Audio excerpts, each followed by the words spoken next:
স্বাগতম career booster একাডেমিতে। সরকারি চাকরিজীবীদের জন্য এখানে থাকছে নবম পে স্কেলের সর্বশেষ ও নির্ভরযোগ্য আপডেট।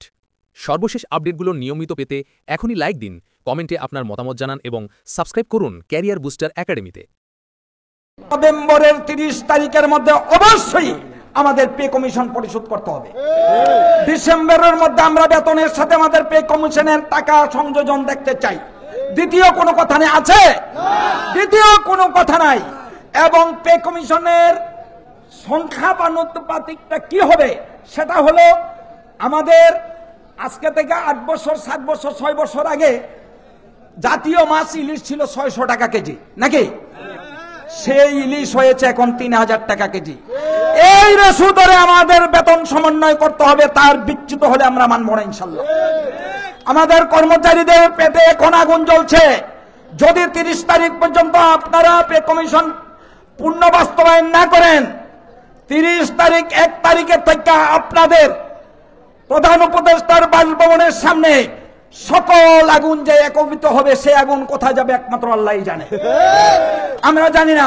কারণ ক্ষুধার্ত মানুষের আর পাগলের কোনো আইন থাকে না। পাগলের কোনো আইন থাকে, ক্ষুধার্ত মানুষের আইন থাকে না। 1 তারিখ থেকে ডিসেম্বরে আমরাও কোনো আইন মানব না ইনশাল্লাহ। আপনাদেরকে ওই আন্দোলনে শরীক হওয়ার আহ্বান জানিয়ে সভাপতি সেক্রেটারি সাহেব অত্যন্ত কষ্ট করে আমাদেরকে সমবেত করেছেন। আপনারা সকলে আসছেন, আপনাদেরকেও ধন্যবাদ জানিয়ে আমার বক্তব্য শেষ করছি। আসসালামু আলাইকুম ওয়া রাহমাতুল্লাহি ওয়া বারাকাতুহু। নেতৃবৃন্দ ও আমার প্রাণপ্রিয় কর্মচারী ভাই বোনেরা, আসলে আমরা পেটে ক্ষুধা রেখে আমাদের ভালো কথা কিভাবে আসবে? আপনারা সর্বোচ্চ শ্রমটা চান আপনাদের কাছে, আমাদের কাছে। আমাদের পেটে ক্ষুধা রেখে আমাদের ছেলে মেয়ে অনারে থেকে আপনারা আমাদের কাছ থেকে ভালো কাজ কিভাবে আশা করতে পারেন?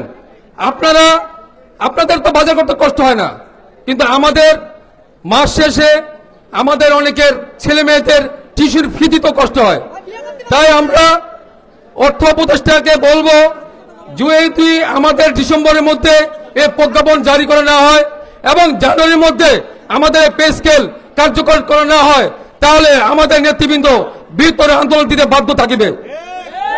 যে কোনো পরিস্থিতি আমরা মোকাবেলা করে এই রাজপথে আমাদের এই দাবি আদায় করেই আমরা ঘরে ফিরবো ইনশাল্লাহ।